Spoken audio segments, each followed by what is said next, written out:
بسم اللہ الرحمن الرحیم۔ معنی اس کی تسبیح، اس کی حمد اور ثنا اور اس کی تسبیح آسمانوں اور زمینوں میں ہر جگہ موجود ہے۔ وَإِن مِّن شَيْءٍ إِلَّا يُسَبِّحُ بِحَمْدِهِ وَلَٰكِن لَّا تَفْقَهُونَ تَسْبِيحَهُمْ۔ دنیا کی ہر شے اس کی تسبیح کر رہی ہے، جانور اس کی تسبیح کر رہے ہیں، اس کی حمد کر رہے ہیں، ایک ایک ذرہ، ایک ایک قطرہ اللہ تعالیٰ کی تسبیح کر رہا ہے اور اس کی تحمید کر رہا ہے، مگر تم ان کی تسبیح کو سمجھنے سے قاصر ہو۔ جو ان کی زبان ہے، جو ان کی استطاعت اللہ نے دی اور جو ان کی صلاحیت ہے، اس کے مطابق اللہ رب العزت کی مستقل تسبیح کر رہے ہیں، ہر شے تسبیح کر رہی۔ تو زمین و آسمان اس کی تسبیح سے، اس کی حمد سے بھری ہوئی ہیں۔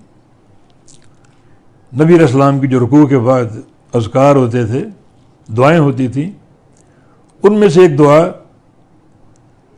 ربنا لک الحمد ملء السماوات وملء الارض وملء ما شئت من شیء بعد۔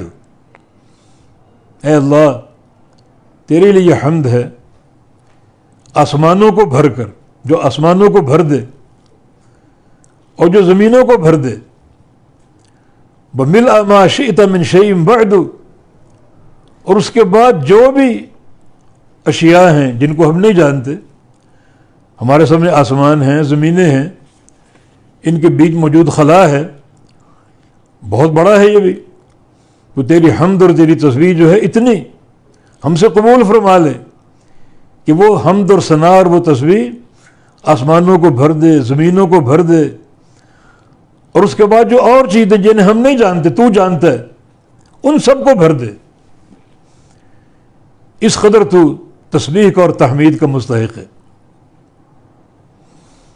ایک اور آپ کی دعا ہے، آپ کا ذکر جو آپ نے سیدہ جویریہ بنت حارث کو تعلیم فرمایا تھا، جو ایک لمبا وقت اللہ کا ذکر کر رہی تھی اور لمبے عرصے سے کر رہی تھی، فرمایا کہ کلمہ میں پڑھتا ہوں 3 بار، وہ تمہارے اب تک کے ذکر سے افضل ہے۔ وہ کلمہ کیا ہے؟ سبحان اللہ بحمدہ عدد خلقہ ورضا نفسہ وزینۃ عرشہ ومداد کلماتہ۔ اللہ کی تسبیح اور اس کی حمد کا اس کے ساتھ اس کا ذکر۔ سبحان اللہ بحمدہ، اللہ تعالیٰ پاک ہے، اور اس کی پاکیزگی اس کی حمد کے ساتھ مقرون ہے۔ اس قدر اس کی تسبیح اور تحمید عدد خلقہ، جو اس کی ساری مخلوقات کی تعداد کے برابر ہو، اس میں انسان، فرشتے، جن، حجر، شجر، درختوں کے پتے، پانی کے قطرے، ریت کے ذرے، سب اس میں آ جاتے ہیں۔ ساری مخلوقات کی تعداد کے برابر جن کو ہم احصاء نہیں کر سکتے۔ ورضا نفسہ ہی، اور اتنی حمد و ثنا جو اس کو راضی کر دے، جو اس کے نفس کی رضا حاصل کرنے کے لیے کافی بن جائے۔ وہ زینت عرش ہی، اور اتنی حمد و ثنا جو اس کے عرش کے وزن کے برابر ہو۔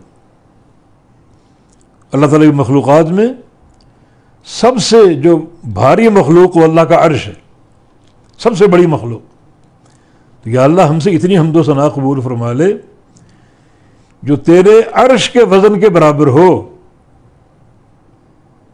بمداد کلماتہ، اور اتنی حمد و ثنا جو تیرے کلمات کی روشنائی کے برابر ہو۔ جو قرآن میں کہ یہ سارے سمندر اگر روشنائی بن جائیں تو اللہ کے کلمات ختم نہیں ہوں گے، بلکہ اس مقدار میں 7 سمندر اور بھی آ جائیں روشنائی بن کر اللہ تعالیٰ کے کلمات کو لکھنے کے لیے، اور درختوں کی قلمیں بن جائیں، تو یہ سب مل کر بھی اللہ کے کلمات مکمل تحریر نہیں کر سکتے۔ ما نفدت کلمات اللہ، اللہ کے کلمات ختم نہیں ہوں گے، روشنائی ختم ہو جائے گی، کلمیں گھس جائیں گی، اللہ کے کلمات ختم نہیں ہوں گے۔